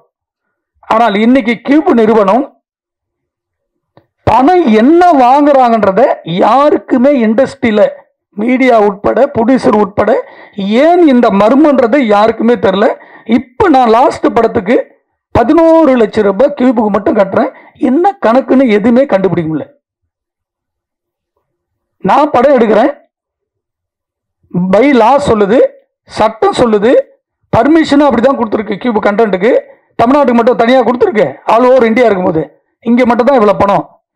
நான் ஒரு படம் எடுத்து முடிச்சிட்டேன், நான் ஒரு 5,000 ரூபா கொடுத்து 2TB ஆர்டிஸ்க்கு வாங்கி என் படத்தை இந்த திரையரங்கு பேரை போட்டு நான் ஆர்டிஸ்க்கு கையில் கொடுக்குறேன். நீங்கள் ஓட்ட வேண்டியது அந்த தேட்டருடைய கடமை. அந்த தேட்டரில் படம் பார்த்து முடிஞ்சிச்சேன்னா ஷிஃப்டிங் போடுறேன். இதே ஆர்டிஸ்ட் எடுத்துமே அங்கே கொடுத்தா எனக்கு ₹1 செலவு கிடையாது. இந்த 5,400 ரூபா மிச்சம். அங்கே படம் ஓட்டிட்டு திரும்ப என் ஆர்டிஸ்க்கு என் வீட்டுக்கு வரும். திரும்ப எடுத்து போய் நான் வந்து செகண்ட் ஹேண்டில் விற்றேன்னா கூட எனக்கு 3,000 ரூபாய் அந்த ஆர்டிஸ்க்கு இருக்குது. என் சொத்து என்கிட்ட இருக்குது. இப்போ நம்ம எல்லாருமே பெப்சியும் ப்ரொடியூசர் கவுன்சிலும் அடிச்சுட்டு இருக்கு பிரச்சனை தான் பார்த்துட்டு இருக்கோம். ஒட்டுமொத்த தொழிலாளர்கள் ஒரு படத்தினுடைய சம்பளமே 15% தான். இது யாருமே உணரல. ஒட்டுமொத்த ஒரு படத்தில் என்ன நடக்குதுன்னா 15 விழுக்காடு தான் தொழிலாளர்களுக்கு சம்பளமா போகுது. பெரிய படத்தில் 90ல் 60 விழுக்காடு நடிகருடைய சம்பளமா போகுது. ஆனால் ரிலீஸில் இருக்கிற இதில் அதே மொத்த தொழிலாளருக்கு போகிற 15% விட 100 தியேட்டர் போட்டிங்கன்னா ஒரு வாரத்துக்கு 15 லட்சம் இல்லாமல் நீங்கள் படம் ரிலீஸ் பண்ண முடியாது. ஒன்லி கியூபுக்கு. இதே 2 வாரம் முடிஞ்சால் இன்னொரு 6 லட்சம் கட்டணும்.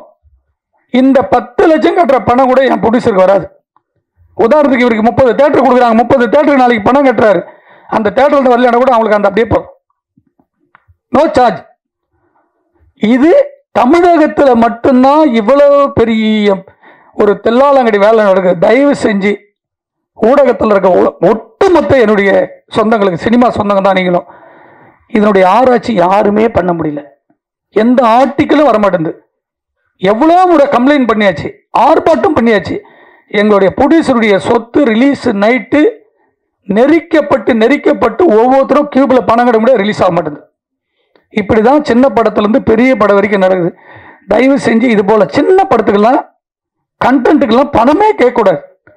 வெறும் கவுன்சிலில் போட்டிருக்கிறது 50 படத்துக்கு 3 லட்சம் ரூபாய் கட்டணும்னு போடணும். ஆனால் 3 லட்சம் இல்லை, கிட்ட போய் நிற்கும் போது இந்த சார்ஜ் 5 சார்ஜ்னு போட்டு நீ 50 தேட்டர் போட்டாலும் 10 தேட்டர் போட்டாலும் 2,80,000 ரூபாய் கியூப்லேருந்து கட்டினா தான் அந்த படம் ஓப்பன் ஆகுது.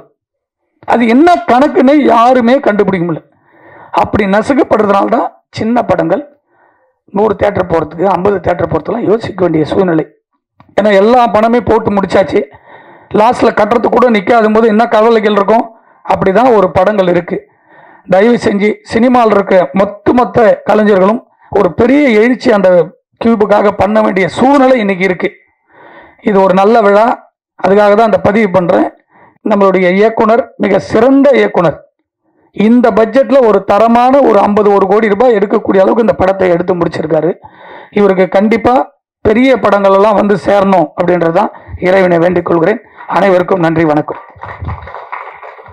இந்த கியூப் வந்து ரொம்ப ஆக்கிரமிப்பாக இருக்குது, அதனால் மற்றதெல்லாம் ஆரம்பிக்கணும் வந்தாங்கல்ல, அவங்களும் 2 பேரும் யாரும் சகிச்சதே இல்லை. எல்லாம் ஈக்குவல் தான், அதான் சொல்கிறேன். Thank you Thirumalai sir. அடுத்ததாக திரு நிரஞ்சன் அவர்களை ஒரு சில வார்த்தை.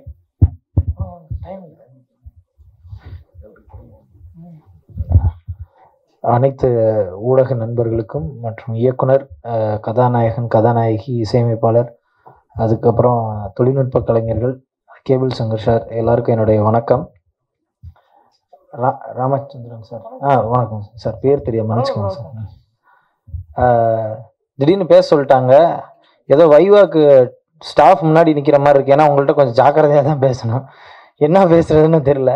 ஆனால் இருந்தாலும் எங்களுடைய முதல் முயற்சி, என்னுடைய கல்லூரி சீனியர் புஷ்பநாதன் ஆறுமுகம் சார் வந்து என்னுடைய கல்லூரி சீனியர். நான் இப்போ விஜய் டிவிலலாம் இந்த கலக்கப்பகுதி ஆறுலலாம் கலந்துட்டுருக்கேன். அதுக்கு முன்னாடி இருந்தே பழக்கம். ஸோ இந்த தியேட்டர்லாம் பண்ணிக்கிட்டு இருக்கிறப்ப இந்த படத்தில் ஒரு நல்ல வாய்ப்பு ஒன்று கொடுத்தாரு. எனக்கு எப்படியாச்சும் காமெடி பண்ணோம் அப்படின்னு நினச்சிட்டு வந்தால் ஒரு பயங்கரமான ஒரு வில்லன் ரோல் மாதிரி ஒன்று கொடுத்துட்டாரு. வில்லன் ரோல்னா சும்மா ஸ்மூத்தாக தான் இருக்குது, ஆனால் பின்னாடி இருந்து எல்லாம் சாபம் விட்டுக்கிட்டு இருக்காங்க. அவன் நல்லாவே இருக்க மாட்டான், நாசமாக போயிடுவான்ட்டு திரும்பி பார்க்குறேன், என்னைய தான் திட்டுறாங்களான்ற மாதிரி. ஆனால் ரொம்ப உயிரோட்டமான எல்லா கதாபாத்திரமும் அப்படி தான் இருக்கும். நீங்கள் படம் பார்க்குறப்பே தெரியும், இது நம்ம கணேஷ் மாதிரி இருக்காரு, இவர் நம்ம பாபு மாதிரி இருக்காரு, நம்ம இவர் மாதிரி இருக்காருன்ட்டு எல்லாத்தோடையுமே கனெக்ட் பண்ணுற மாதிரியான ஒரு கதாபாத்திரத்தை வடிவமைச்சு ரொம்ப குறைஞ்ச நாட்களில். ஏன் அடிக்கடி அதை சொல்லிக்கிட்டே இருக்காங்கன்னா, ஒரு ஒரு சின்னதாக ஆரம்பித்து அப்படியே அடுத்தடுத்து அந்த ஃபுட்டேஜஸ் நல்லா இருக்க இன்னும் கொஞ்சம் இருந்தால் நல்லாயிருக்கும், இன்னும் கொஞ்சம் இருந்தால் நல்லா இருக்குன்ற மாதிரி அப்படியே டெவலப் பண்ணி படத்தோட ஃபைனல் அவுட் பார்த்தா உண்மையிலே அவ்வளோ அழகாக வந்திருக்கு. ஸோ அந்த விதத்தில் வந்து மேக்கிங்காக அண்ணன் அடிச்சுக்க முடியாது. அதே மாதிரி இங்கே வேலை பார்த்த எல்லா டெக்னீஷியன்ஸுமே வந்து ஒவ்வொருத்தவங்களும் தான் பணம் போட்டு படம் எடுத்தால் எப்படி எடுப்பாங்க, அந்த மாதிரி இன்வால்மெண்ட்டோட ஒரு நேரம் காலம் பார்க்காம ஒரு டைம்லாம் 24 ஹவர்ஸ்க்கு மேலே போச்சுன்னாங்க ஷூட்டு. நானாக இருந்தால் தூங்கி இருந்திருப்பேன். நல்லவேளை அந்த ஷெட்யூலில் நான் மாட்டிக்கல, எனக்கு வந்ததெல்லாம் கொஞ்சம் கொஞ்சமாக வச்சுட்டு முடிச்சுட்டாங்க. ஸோ ஒரு 4 ஷிஃப்டிங்கா சார், மன்னிச்சுக்கோங்க, அவர் அதான் முறைக்கிறாரு, 4 ஷிஃப்டிங்கடா அப்படின்ற மாதிரி. பரவாயில்ல, இந்த படத்தை கொண்டு போய் சேர்க்கணும். எப்படி சேர்க்கறதுன்னு தெரியல. யாராச்சும் பெரிய ஆளுகளை திட்டினா கூட ஏதாச்சும் கான்ட்ரவர்சி ஆகி போயிருமா அப்படின்னா கூட திட்டிடலாம். ஆனால் என்ன யாருக்கும் தெரியாது, இவன் யாரா லூஸு அப்படின்ட்டு போயிடுவாங்க. அதனால நீங்கள் பத்திரிகை நண்பர்கள், நீங்கள் தான் வந்து படத்தை எப்படியாச்சும் கொண்டு போய் சேர்க்கணும். நல்ல விதத்தில் நிறைய சின்ன சின்ன படங்களை வெற்றி படமாக்கிய பெரும்பங்கு வந்து உங்களுக்கு தான் இருக்குது. இந்த படத்தையும் அந்த மாதிரி ஆக்குவீங்கன்ட்டு உங்கள்கிட்ட விரும்பி கேட்டுக்கொள்கிறேன். அப்புறம் இந்த மேடையில் என்னை ஏற்றிய எல்லாருக்கும் நன்றி. கேபிள் சங்கர் சாருக்கும் ரொம்ப நன்றி. Thank you brother. இந்த படத்தோட இன்னொரு முக்கியமான ஒரு மிகப்பெரிய பலமாக இருந்தவர் திரு லால் தேவசகாயம், டோனி அசோசியேட்ஸ். அவர் ஒரு அசோசியேட் பார்ட்னர் இதில். அவர் இன்னைக்கு இங்கே வர முடியல. அவரோட பங்களிப்பு மிகப்பெரியது. ஃபஸ்ட்டு ஹோப் கொடுத்தவரை இதை ஏன் நம்ம சென்சார் பண்ணி தேட்டருக்கு போகக்கூடாது அப்படின்னு சொல்லி கேபிள் சார்கிட்ட அவங்க தான் 2 பேரும் டிஸ்கஸ் பண்ணாங்க. எனக்கு கூட சரி வந்த வேலைக்கு இதை நம்ம விற்றுட்டு அடுத்ததுக்கு மூவ் ஆகிடலாம் அப்படின்னு தான் யோசித்தோம். அவருக்கு ஒரு நன்றி. அடுத்து பிரியதர்ஷினி ஹீரோயின், ஒரு சில வார்த்தைகள்.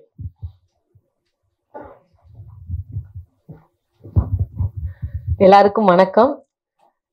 இது என்னோட முதல் மேடை. நான் இந்த மாதிரி எங்கேயும் பேசுனது கிடையாது. என்ன மாதிரி புது முகங்களுக்கு வந்து ஒரு ஒரு மூவியில் வந்து ஒரு முக்கியமான ஒரு கதாபாத்திரம் கொடுத்ததுக்கு இங்கே நான் புஷ்பநாதன் அண்ணாவுக்கு நான் தேங்க்யூ சொல்லணும். ஸோ ரொம்ப சந்தோஷம் எனக்கு. இந்த மூவியில் ஒரு செகண்ட் லீட் கேரக்டர் எனக்கு கொடுத்துருக்காரு. நான் வந்து முன்னாடி தியேட்டரில் நிறையா பண்ணியிருக்கேன் நான். ஸோ நான் தியேட்டர் ஆர்டிஸ்ட் நிறையா இது நான் பண்ணி தான் வந்திருக்கேன். ஸோ அப்படி பண்ணுறப்ப எனக்கு டக்குன்னு எங்கேயுமே சான்ஸ் வந்து கொடுக்க மாட்டாங்க. ஒரு மூவிலலாம் ஒரு சின்ன சின்ன ரோல்ஸ் தான் நான் நிறைய பண்ணியிருக்கேன்.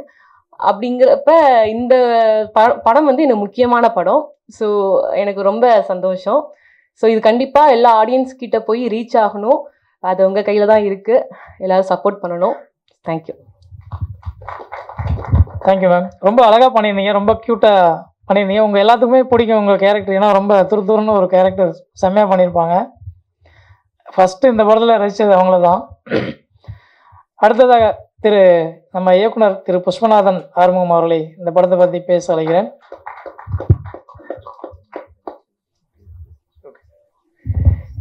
செக். ஓகே, நன்றி. இந்த இடத்துல நான் வந்து டைரக்டர் அப்படின்னு சொல்லி நிற்கிறதுக்கு முதல் காரணம் வந்து செந்திலண்ணா.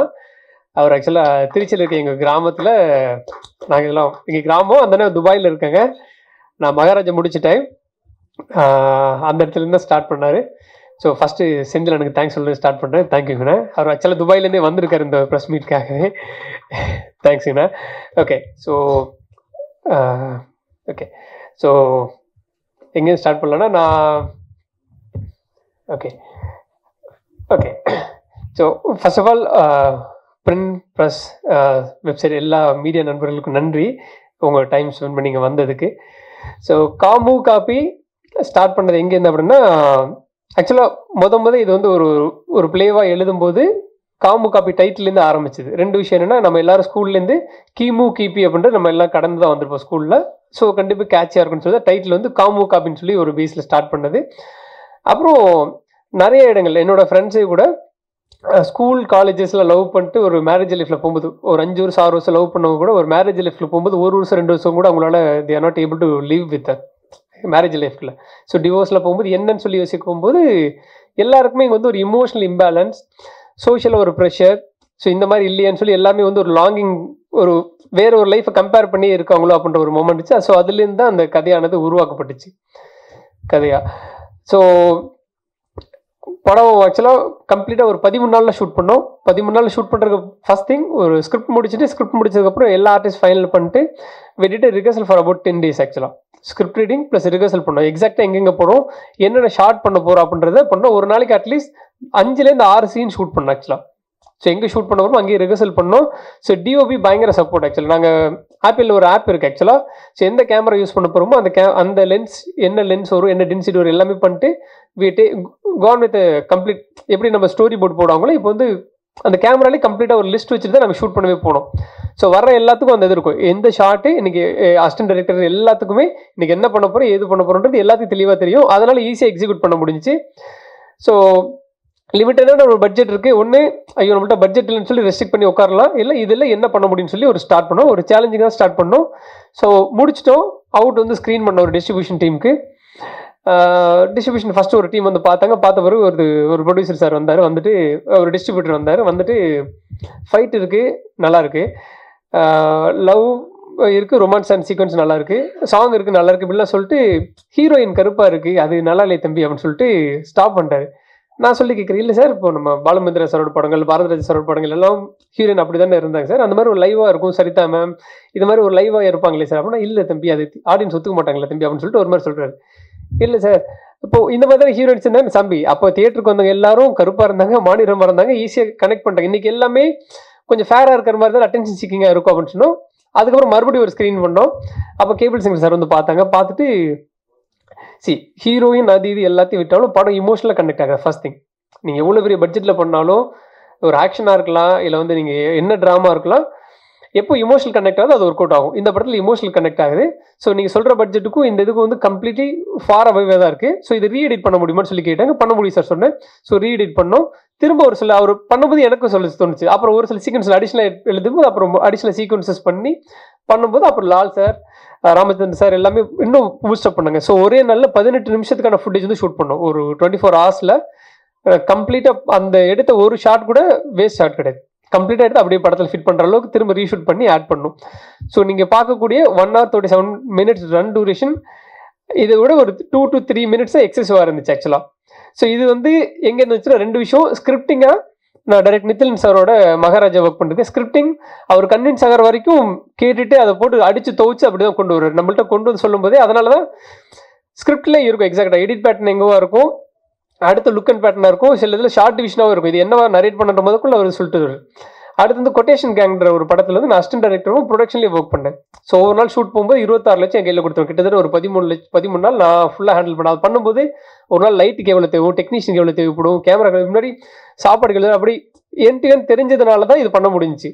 நிறைய பேர் கேட்பாங்க ஆக்சுவலாக அசிஸ்டன்ட் டைரக்டராக இருந்தால் தான் படம் பண்ண முடியுமான்னு சொல்லிட்டு. ஆக்சுவலாக அசிஸ்டன்ட் டைரக்டராக இருந்தால் தான் படம் பண்ண முடியும் அப்படின்ட்டு கிடையாது. நல்ல ப்ரொடியூசர் இல்லை நல்ல இன்வெஸ்ட் பண்ணுற ஆட்கள் இருந்தால் கண்டிப்பாக பண்ண முடியும். ஆனால் இப்போது நான் பர்சனலாக பார்க்குறது வந்து நான் யாருக்கும் குறை சொல்கிறதுக்கு அந்த இடத்துக்கு சொல்ல வரல. நிறைய படங்கள் ரிலீஸ் ஆகாமல் இருக்கிறது காரணம் இது யாரை கன்சியூம் பண்ண போகிறாங்க, யார் செட் ஆஃப் ஆடியன்ஸ், இங்கே சிட்டி மாதிரி மல்டிப்ளெக்ஸில் மட்டும் போடுவோம் இல்லை சிங்கிள் ஸ்க்ரீன் இந்த மாதிரி போக போகிறோமா அப்படின்னு சொல்லிட்டு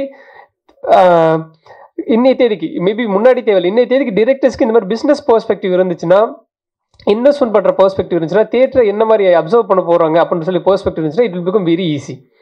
ஒரு ஜூனியர் ஆர்டிஸ்ட் பண்ண போகிறோம் இல்லை வந்து ஒரு கேரக்டராக எடுக்கிறோம்னா இது ஒருத்தருக்கு 1 லட்சம் 2 லட்சம் கொடுக்குறோன்னா இப்போது சிங்கமொழி சார் வந்து புதுசாக வந்து சேஞ்ச் ஓவர் பண்ணி கொண்டு வந்தாங்க. அதன் மூலமாக ஒரு கம்ப்ளீட்டாக ஒரு லுக் அண்ட் ஃபீல் கிடைச்சது இல்லை. அது வந்து not in terms of money.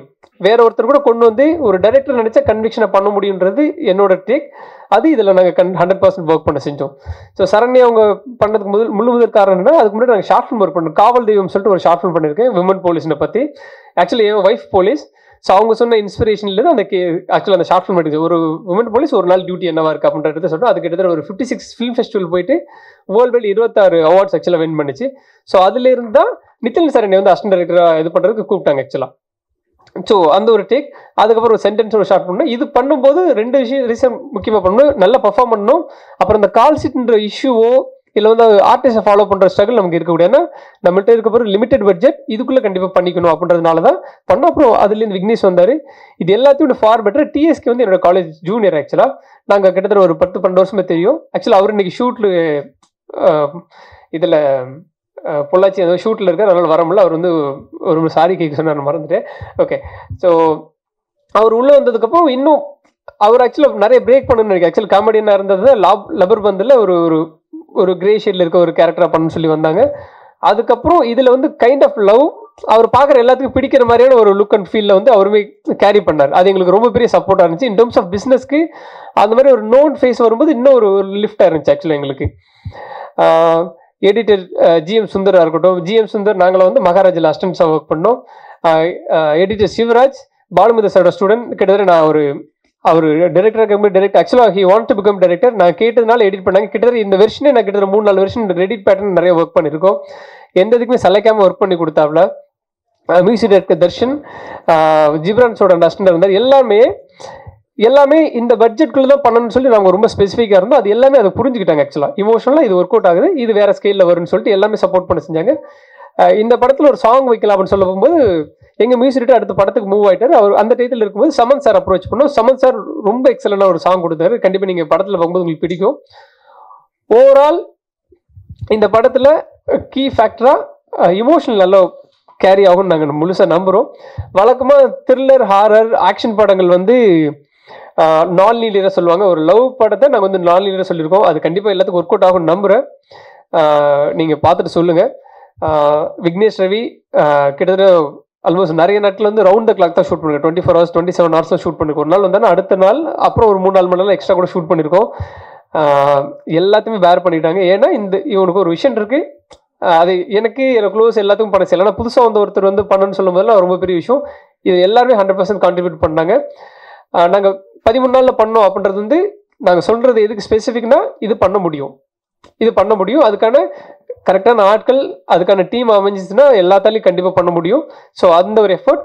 So cable singer சாருக்கு இந்த இடத்துல நன்றி சொல்லிக்கிறேன். நான் ஹெச்ஆர் முடிச்சுட்டு ஒரு 4 years ஹெச்ஆரில் ஒர்க் பண்ணேன். அப்போ தான் ஒரு படத்தில் அசிஸ்டன்ட் டைரக்டர் ஒர்க் பண்ணதுக்கு சார் சொன்னார், தம்பி ஒர்க் பண்ணு, அதுக்கப்புறம் கற்றுக்கிட்டு வா பண்ணாங்க. நான் அவர்கிட்ட சொல்லாமே ரிசைன் பண்ணிட்டு வேலைக்கு அசிஸ்டன்ட் டைரக்டர் அந்த படத்தில் போய் ஒர்க் பண்ணேன். அந்த படம் ட்ராப் பண்ணாங்க 1 year கழிச்சு. அதுக்கப்புறம் என்னாச்சு, மறுபடியும் திரும்ப அவர் போய் நின்று இப்போ என்ன சார் இப்படி ஆயிடுச்சு படம் நிப்பாட்டிட்டாங்கன்னா, சரி ஒன்றும் பண்ணல, வேலை கிடைக்குன்னா அப்புறம் உடனே அப்ளை பண்ணி அடுத்த ஒரு வாரத்தில் ப்ரொஃபஸரை ஜாயின் பண்ணேன். அவர் சொன்னார், நீ ஒன்றை காப்பாற்றிக்க, சினிமா ஒன்று பின்னாடி காப்பாற்றிக்கும், சரியா, நீ ஃபினான்ஷியலாக வையபிளாக இருந்தீங்கன்னா கன்சிஸ்டன்ட் அதுக்கிட்ட ஒர்க் பண்ணினா உனக்கு கண்டிப்பாக இது ஒரு நாள் பண்ண முடியும்னாரு. நான் அப்போது 23 வயசில் திரும்ப வேலைக்கு போயிட்டு அங்கேருந்து ஒர்க் பண்ண செஞ்சேன். அப்புறம் ப்ரொஃபஸர் ஒரு 9 years ஒர்க் பண்ணிட்டு பேரலாக அவர் சொல்லுவார், சாட்டர்டே சண்டே இங்கே இருக்கிற நிறைய பெரிய படங்கள் முதல் கூட நான் ஸ்கிரிப்ட் டைப் பண்ணேன். சாட்டர்டே சண்டே டிஸ்கஷன் போவேன், அவங்க வாய்ஸ் நோட் கொடுப்பாங்க, நான் டைப் பண்ணி கொடுப்பேன். அதுக்கு சேலரி அப்படின்றத தாண்டி எனக்கு பெரிய எக்ஸசைஸ் பண்ணிக்கிட்டேன். இப்போ நிறைய செட் ஆஃப் கான்டாக்ட்ஸ் நான் அந்த மாதிரி ஒரு பேர் டைப் பண்ண போகிறதுல கோ டைரக்டர் அன்புன்னு ஒருத்தர் மீட் பண்ணுறேன். அவர் தான் கொட்டேஷன் படத்தில் ப்ரொடக்ஷன் வர்றாரு, அவர் தான் கோ டைரக்டர் இருக்காரு. அவரும் என்னை கூப்பிட்டு போகிறார், நீங்கள் இங்கே ஒர்க் பண்ணி கொடுங்கன்னு சொல்லிட்டு. இது என்னன்னா, ஏதோ ஒரு இடத்துல தொடர்ந்து இருக்கும்போது கன்சிஸ்டண்டாக ஒரு விஷயம் கிடைக்கும் அப்படின்றது. ஸோ அப்படி தான் இவால்வ் பண்ணி வந்தோம். இந்த இடத்துல இது நீங்கள் கொடுத்துருக்கு ரொம்ப பெரிய புஷ். இந்த சக்ஸஸ் இப்போ நான் 2022 வேலையை ப்ரொஃபஷனல் ஜாபை விட்டு கம்ப்ளீட்டாக சினிமாவுக்கு 2 படம் அசிஸ்டண்டாக ஒர்க் பண்ணிட்டு வந்திருக்கேன். இந்த டயத்தில் ஃபினான்ஷியல் எனக்கு ரொம்ப பெரிய ஸ்ட்ரகிள் இருக்குது. ஆனால் இது எல்லாத்தையும் வயபிள் பண்ணி பார்த்துக்கிட்டு என்னோட ஒய்ஃப். ஸோ இந்த இடத்துல என் ஒய்ஃப்க்கு நான் தேங்க்ஸ் சொல்லிடுறேன் எல்லாத்துக்கும் முன்னாடி. ஏன்னா எல்லாத்துக்கும் ஒரு ஸ்ட்ரகிள் இருக்கும்போது யாரோ ஒருத்தர் புஷ் பண்ணணும். ஸோ இந்த இடத்துல மாரலாக இமோஷனலாக ரொம்ப பெரிய புஷ்ன்றது கேபிள் சிங்கர் சார். நான் சில டைம் சொல்லுவேன், சார் இது உண்மையிலே ஒர்க் அவுட் ஆகுமா தம்பி, இதில் இமோஷனல் ஒர்க் அவுட் ஆகிருக்கு, கண்டிப்பாக கனெக்ட் ஆகும். சின்ன அதுக்கு குறைகள் இல்லவே இல்லையா அப்படின்னா கண்டிப்பாக இருக்குது. ஃபர்ஸ்ட் சின்ன செகண்ட் ஆஃப் ரொம்ப ஸ்பீடாக இருக்குது. ஸோ கண்டிப்பாக இது கனெக்ட் பண்ணிப்பாங்க. நீ இமோஷனல் ஒர்க் அவுட் பண்ணுறீங்க, நீ மற்ற மாஸ் ஹீரோக்கள் இது இமோஷனல் இந்த குருவை வச்சு இது சக்ஸஸ் பண்ணியிருக்கு அப்படின்னு சொல்லும்போது கண்டிப்பாக ஏற்றுப்பாங்க அப்படின்னு சொல்லி தான் சார் பயங்கர புஷ் பண்ணாங்க. ராமச்சந்திரன் சார் பயங்கர புஷ் பண்ணாங்க. ஸோ இந்த ஒரு சக்ஸஸ், அதாவது பெரிய சக்ஸஸ் சின்ன சக்ஸஸ் அப்படின்னு நாங்கள் கன்சிடர் பண்ணல. இந்த இடம் நின்னதே நாங்கள் ஆக்சுவலாக இந்த இடத்துக்கு வரலன்னா இன்னும் ஒரு ஸ்ட்ரீட்லையோ ஆக்சுவலாக செந்தில் என்ன சொல்லிட்டு சொன்னோம். ஆக்சுவலாக அப்போ சொன்னதை இன்னும் சொல்லிருக்கேன், என்னடா பண்ணிருக்கேன் ப்ரொடக்ஷன் அப்ரோச் பண்ணிட்டு ஹீரோ கதை சொல்லிட்டு இருக்கேன். கிட்டத்தட்ட ஆல்மோஸ்ட் ஒரு 1.5 years இன்னும் அந்த அப்ரோச் தான் இருக்கும். ஸோ பாசிட்டிவாக நடக்கும்னு நினைக்கிறேன். ஸோ இந்த ஒரு card will take us to the next level. இங்கே இருக்க எல்லாருமே ஒரு நம்பிக்கையின் அடிப்படையில் 100% உழைச்சிருக்கோம். நீங்கள் படம் பாருங்கள், உங்களுக்கு பிடிக்கும்னு நம்புகிறேன். Thank you so much. அடுத்த படத்துலயாவது எனக்கு அந்த நடிகர் எனக்கு முன்னாடி அது கொடு. நீங்க தான். ஓகே, ஆக்சுவலாக இதில் ஒரு கவுன்சிலர் ரோல் இருக்குது. சாரை தான் கூப்பிட்டுருந்தேன். ஆக்சுவலாக சார் அன்னைக்கு வேற ஏதோ படத்துக்கு போயிட்டாங்க, வரல. அப்புறம் ஒரு மேம் கவுன்சிலிங் அவங்க ஆடிஷன் வந்திருந்தாங்க, அதுலேருந்து தான் வி டேக்கன் ஆக்சுவலாக. ஓகே, வந்திருந்த எல்லோருக்கும் நன்றி. இந்த படத்தை இப்போ ப்ரொஜெக்ஷன் பண்ணுவாங்க, பாருங்கள், பார்த்துட்டு உங்கள் கருத்தை எழுதுங்க. பிடிச்சாலும் எழுதுங்க, பிடிக்கலன்னு எதனால் பிடிக்கலன்னு எழுதுங்க. நிச்சயம் உங்களை பிடிக்கும் அப்படின்னு நம்புகிறோம். எங்களுக்கெல்லாம் பிடிச்சதுனால தான் இந்த படத்தை நாங்கள் இஷ்டப்பட்டு இவ்வளோ தூரம் கஷ்டப்பட்டு ஒன்று உங்கள் முன்னாடி நிறுத்தியிருக்கோம். சப்போர்ட் பண்ணுங்கள். Thank you all. இன்னொரு விஷயம் ஒரு நண்பருக்கு சொல்ல மறந்துட்டேன். என்னென்னா, இந்த செந்தில் இந்த படத்தோட ப்ரொடியூசர் சொன்னார் இல்லையா, அவர் நான் இந்த வரைக்கும் பார்க்கவே இல்லை, இப்போ தான் அவரை பார்க்குறேன். நாங்கள் 2 பேரும் இந்த படத்தை ஃபோனில் நிறைய வாட்டி பேசியிருக்கோம். மேலே கூப்பிட்டுக்கலாம். இல்லை அதுதான் சார் எனக்கு தெரியும். நீங்கள் குரல் வரும்போது தான் கரெக்டாக தெரிஞ்சுட்டேன், அதனால தான் நான் சொல்லிட்டேன். ஓகே, சார்கிட்ட சொல்லிட்டேன். நன்றி. நீங்கள் படம் பாருங்கள், பார்த்துட்டு உங்கள் கருத்தை சொல்லுங்கள். நன்றி, வணக்கம்.